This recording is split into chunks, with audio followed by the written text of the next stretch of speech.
Hey everybody, welcome to another Inside Tabletop. I am back with Jay. Hi, I'm not Chris. You're not Chris for once. And this is like a special super bonus episode of Inside Tabletop. If you are one of the patrons watching this live, thank you so much. And yeah, enjoy this, getting this before everybody else. And enjoy the garbage time that happens before and after, where we do a Q&A. We talk about any questions that you guys had pop up during the actual... I love the fact that your big patron feature now is see us even less filtered than we're recording this stuff. You get Jay and Ash After Dark. That's the thing, is you get the scratching what is myself. What is he? No, it's more like, what does he really think? Name names. Pro wrestling behind the curtain. That's exactly, yeah, that's right. Yeah, it's the iron claw of it all. So in this episode, and it's funny because I have you here because you sent me a text this morning to talk about the details trickling out for this Chapter 11. For Diamond filing Chapter 11. Yeah, which is... For those of you not in the industry, this is funny because for like Warhammer hobbyists, for like wargaming hobbyists, this might not seem like news that affects you, that the biggest historical comic book distributor in the US has filed Chapter 11. It's funny, when I worked for Workshop, right? Yeah. When we worked for Workshop, like one of the things I think we both felt awkward about was the fact that we stopped calling it the wargaming hobby and started calling it the Games Workshop hobby. Mm-hmm.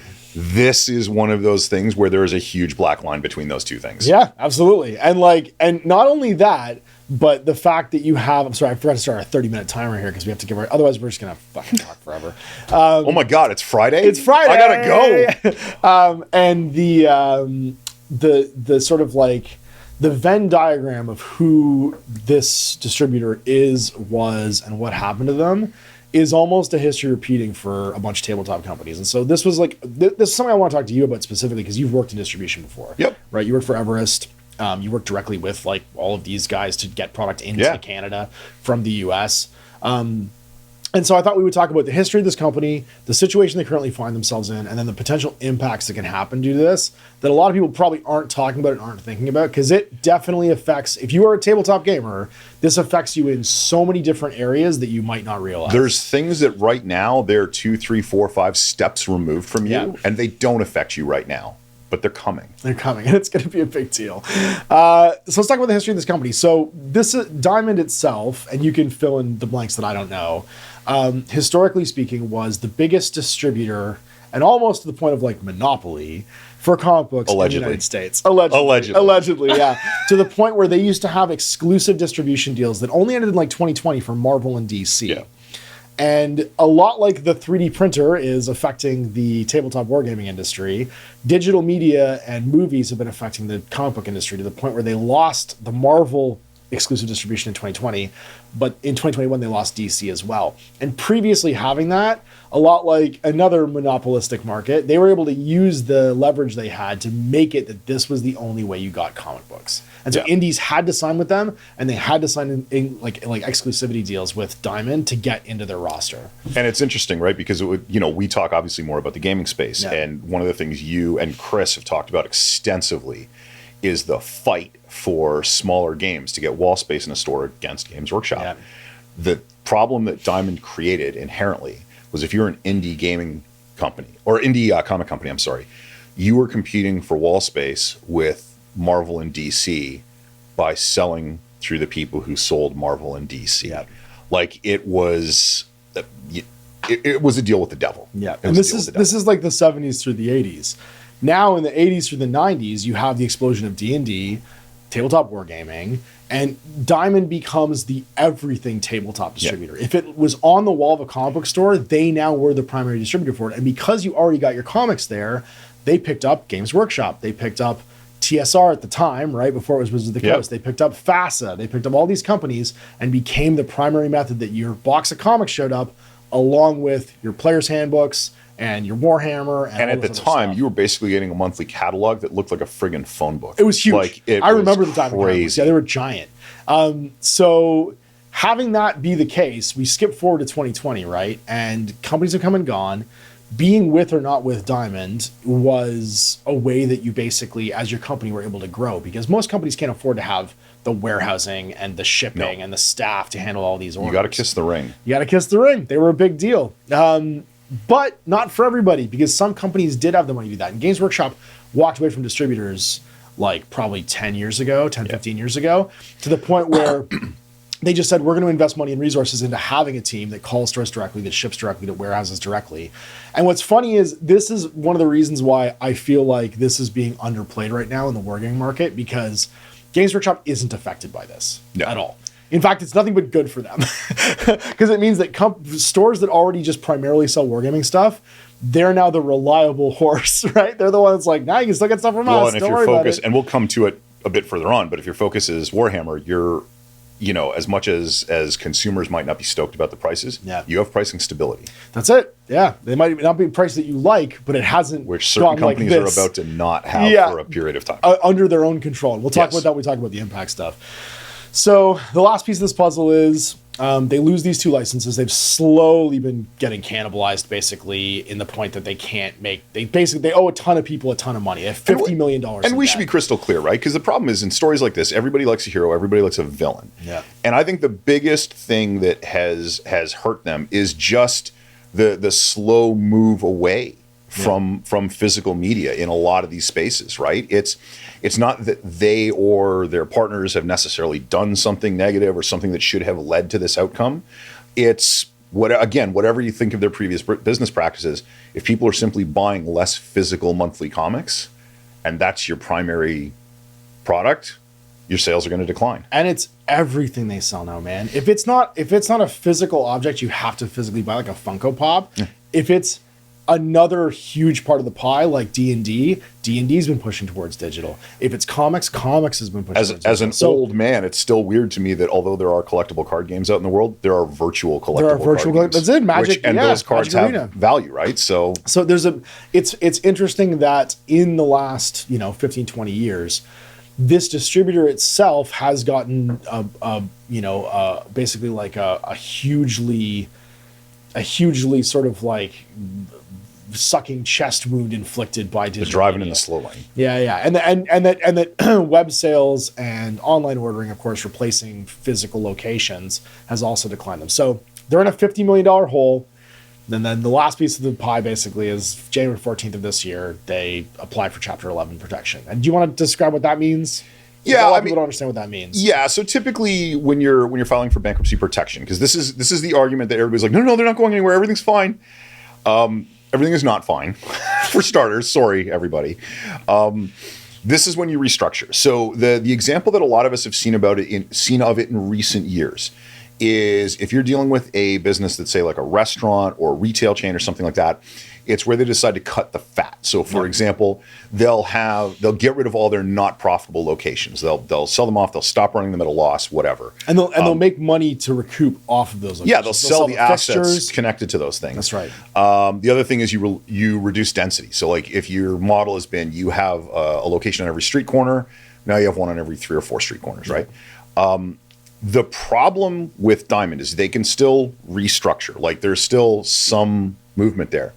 But if you're already standing in a $50 million hole and you're operating in the red every month and you don't have a ton of diverse assets to divest yourself of and regular expenditures, you're not climbing out of the hole, right? Like all you're basically trying to do is slow down the rate at which the hole gets deeper. And you're a distributor. You are uniquely positioned to be the worst type of business to go into Chapter 11 because literally everything inside the walls of your warehouse is valueless.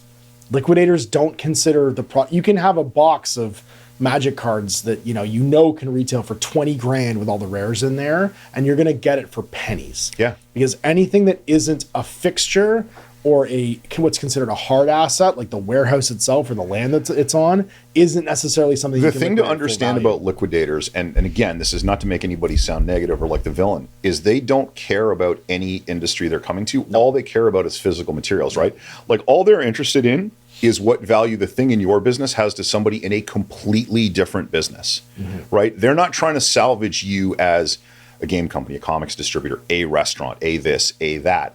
They're looking at what you have and how can we turn that into as much cash as possible to potentially pay off your creditors, and they're still going to see pennies on the dollar based on the amount of debt they hold, which we'll come to shortly. In a second. So that's the situation that we're in, is that the Chapter 11 bankruptcy, particularly for someone who is in a liminal business space where they transit goods from one salesperson to another, no liquidator is going to come in and wholesale buy stuff and then have to do the work of breaking it apart to pull the inherent value out of it. They just want to turn it over as fast as possible. And so they look for assets that are useful to everybody. Everybody needs shelves. Everybody needs forklifts. Everybody needs that stuff. That's what they're going to get full market value for. Their goal is to really walk up with as much money as is sitting on the table. They're not the gambler going back, taking out loans to keep playing losing hands. And so $50 million is a very deep hole, considering what the market value or the liquidator value probably of that business is going to be. Now, last part of the situation thing is, and this is the part people aren't going to think about, I don't think, until it actually hits later on. There's a lot of companies represented in those warehouses. Diamond is a very broad distributor, right? They distribute everything from Funko Pops to Army Painter paints to Catalyst's latest batch of mechs for Battletech. They don't carry Games Workshop, though, so you're not going to see this happen.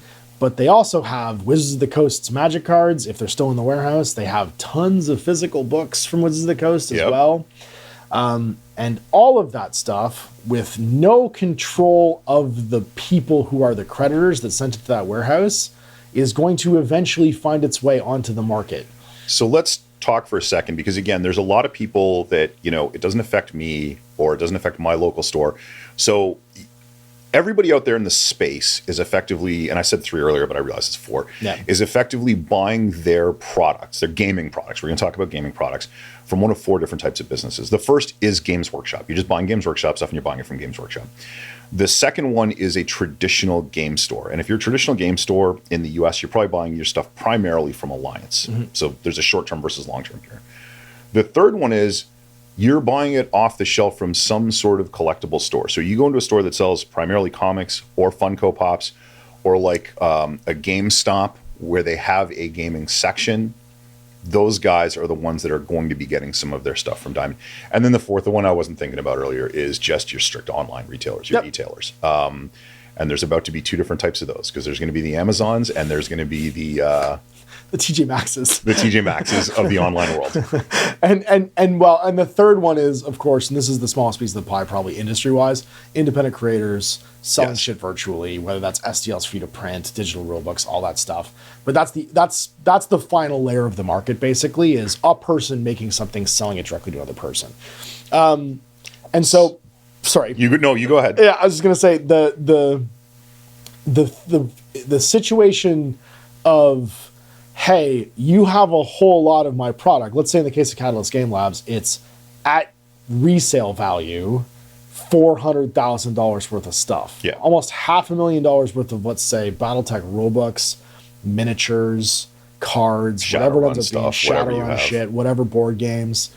You got almost $500,000 worth of my stuff at cost. So let's say if they're selling it at, let's be generous, 40% margin, close to $1 million worth of product. Yep. What happens when, and now we're going to start talking about impact, we're going to bleed into that.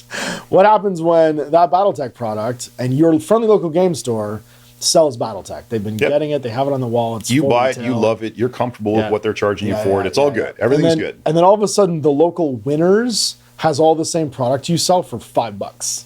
Yeah. Because it just flooded the market. Because some liquidator bought it all and sent it through to the toy section of one of these major outlets for liquidations, which is things like Winners, TJ Maxx, whatever these secondary markets are. How do you keep selling Battletech if you're that local game store? So again, if you're in a gaming space, and hopefully I'm not making a different group of people angry for a different reason, but you may have backed the Robotech RPG Tactics Kickstarter. You may have paid, I forget what it was, $100 or $120 for like a box game. Then you might have seen them for $20 after Palladium lost the license and all those pallets mysteriously disappeared from their warehouse. This is not pie in the sky thinking. This is what happens. All of that stuff does not get put into a landfill. At some point, it gets sold through some liquidator somewhere, Amazon, and it ends up back in the market. And if I'm a liquidator and I'm paying a penny on the dollar for everything I'm buying from the trustee, if I sell it for 5 cents on the dollar, I'm turning a massive profit, and I didn't care what the product was in the first place, so that's fine. Exactly. And so let's take Catalyst out of the picture for a second. Let's talk about another company like maybe Army Painter. Army Painter also had, I think it was 315 million or 310,000 in paints, like general products. So imagine for that kind of a mid-sized company, all of a sudden, there is the capacity to buy their paints that, let's say, are $7 each for $2. What does that do to their ability to make sales for the amount of time it takes for that product to disappear? And how much longer does it take for that product to get consumed where people are willing to pay $7? And it's still going to have more of a knock on than that, even because if you think in the case of Army Painter, right? If you think about, I can now for a short period of time, let's say a quarter, a financial quarter is how long it takes for all of this stuff to get out of the market and disappear, right? Yep.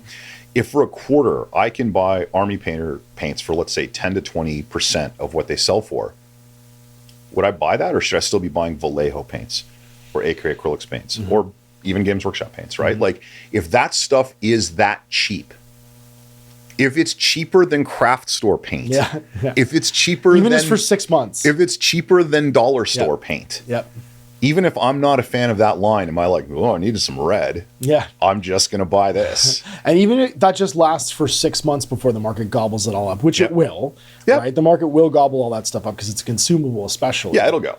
Then that's going to have a negative impact on that brand. Let's talk about negative brand impact, because that takes us to one of the creditors we haven't talked about yet that's distributed, the Steamforged Games, who just picked up War Machine. And I'm going to tell you two things. I love Steamforged Games, and I feel super bad for them in this because I hadn't thought about it until one of your patrons mentioned it.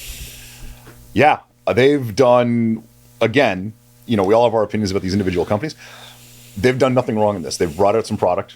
They've relaunched War Machine, which had a huge problem with the perception of retailers, some customers, distributors, because of how unreliable they'd become. They have just put this back out into the world.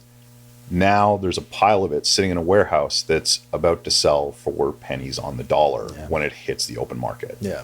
And that's a thing that's totally outside of Steamforge's control. So like, this is such a big deal, not just because of what it means for the retail industry, where you had a place that was like a one-stop shop for comics, for board games, for Funko Pops, for all these things.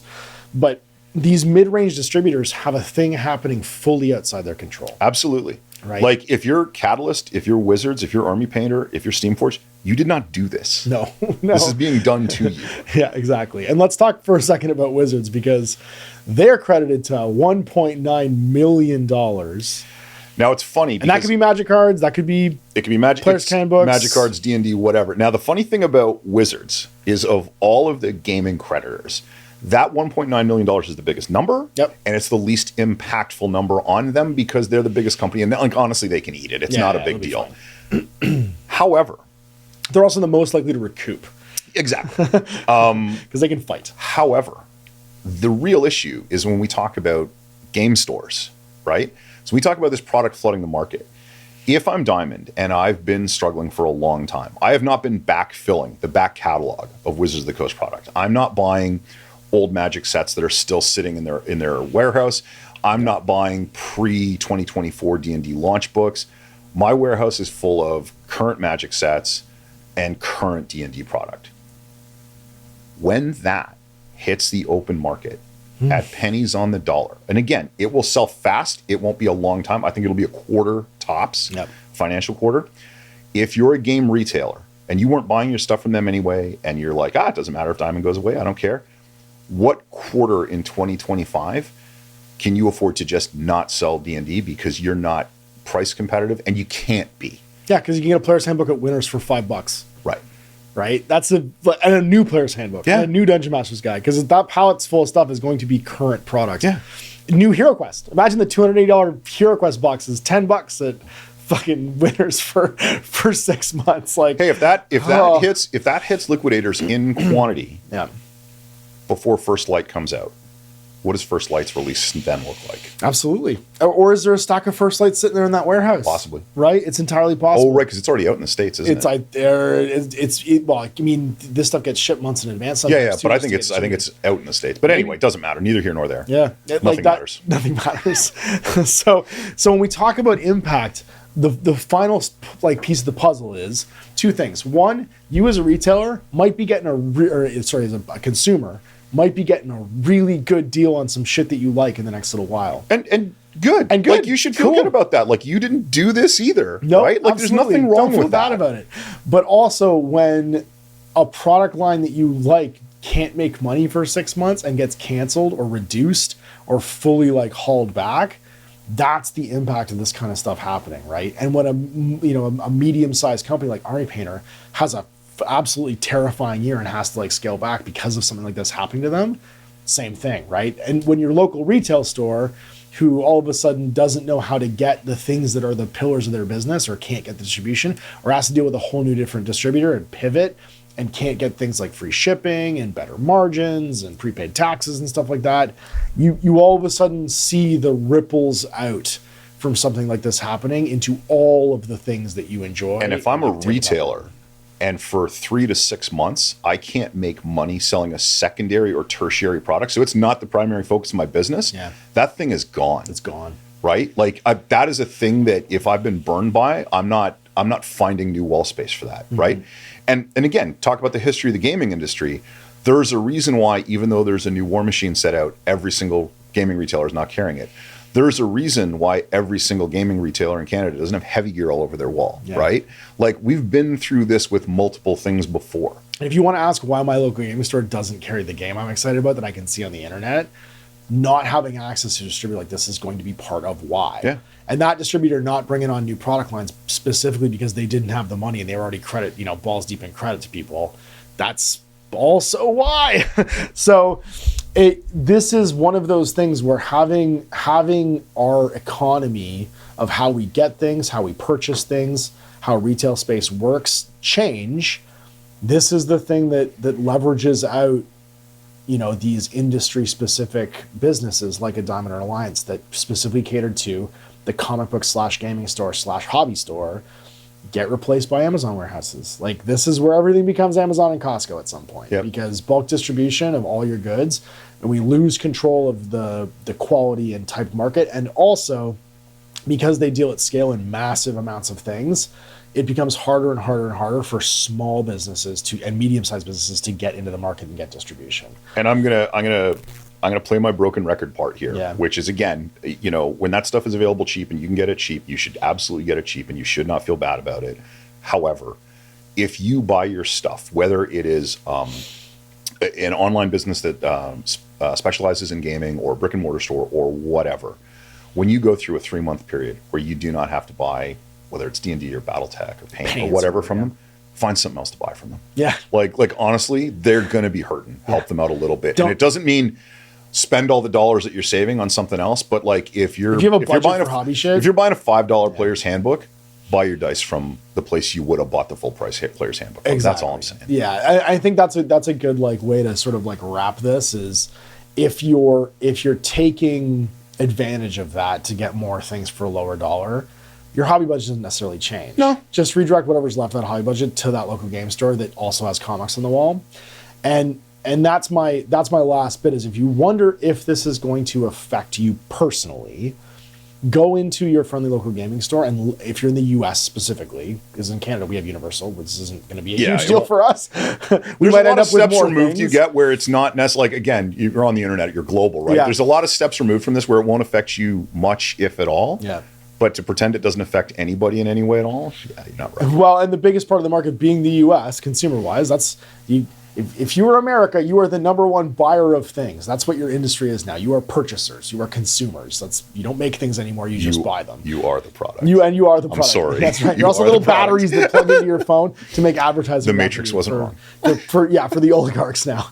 But the whole sort of what's in this for me, or is this going to affect me question, go walk in your local gaming store if you're in the US and look at their walls and look at what their product mix is. If their product mix is comics and D&D and trading card games and Funko Pops and a bunch of random miscellaneous pop culture shit. T-shirts. There's a good chance that they dealt with Diamond and that they have a big question mark of I'm going to have to pivot my business and deal with a distributor all of a sudden, and maybe have to get my stuff from 5 different places and have 5 different ways of getting shipping to me and have 5 different new costs associated with bringing in products. Which ultimately it's the evolution of this business, and that part is okay. Yep. It just, recognize and acknowledge the fact that there is a bump in the road. Yeah, if his paint rack gets real empty, and if his wall of Funko Pops disappears, and if he can't get comics in for 6 months, that's why, right? That's this happening will cause a big ripple into the industry, and then later on, if he just drops D&D because all of a sudden everybody who bought D&D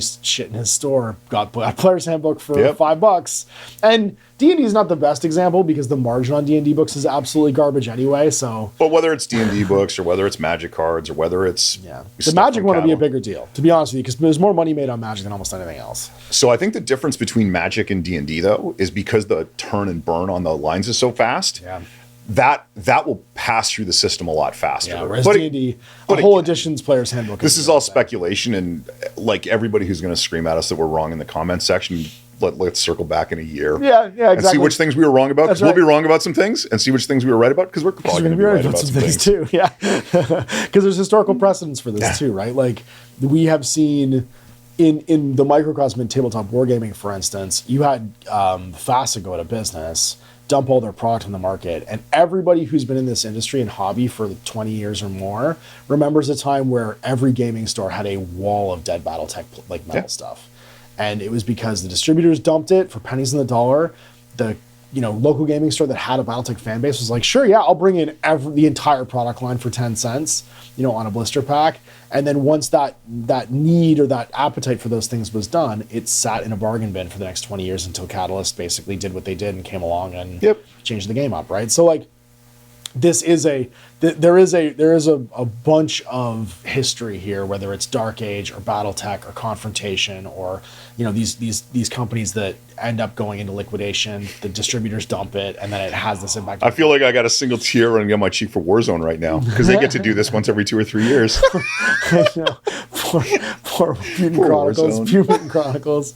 It's funny. They might have. We should do an episode sometime on like who's had the most resurrections. Yes. How many people have been staked and came back? Who's the Freddy Kruegerist? Yeah, that's right. Who's the Jason Voorheesist? We should do a Freddy versus Jason. Freddy versus Jason gaming Which industry. Companies came back more times than any other company? Yeah, because there's some competitors out there. There's some real competitors. But yeah, this is a big piece of news because historically speaking, this was one of the, if you're looking at one of the distributors that helped shape the hobby industry and the tabletop industry in the last like 40 years, they're one of them. Yeah. And they're the reason why, comic book stores started to carry tabletop games in the 80s and 90s because they could make money doing it. And that opened doors for tons of companies to get into the market and become who they are now and what you see now, like game-wise. I still remember my ads for the D&D Red Box in the back page of all my comic books. Yep. Back when they were distributed by Heroes World. Yep. And then, even the fact that, like, there's a lot of historical precedent for how these distributors dealing with companies has led to companies going out of business. Like, if a distributor stopped purchasing War Machine, and then all of a sudden you've only got 2 distributors in the U.S. and one of them says, like, we're not going to order the $3 million for the stuff that we order this year every quarter. Yeah. Then that's how business goes under, right? And lack of competition is always bad, right? Because that's the thing is a lot of distributors will lay in a ton of product because they need to have it in stock when somebody wants it so that their customer doesn't go to another distributor. Yeah. If there's no other distributor, you don't need to lay in a lot of stock. Nope. You can back order. And we're going to get into a mono distribution complex at some point. Even if it's still called Diamond, it might be owned all of a sudden by somebody else. Everything in the future is Taco Bell. That's fair enough.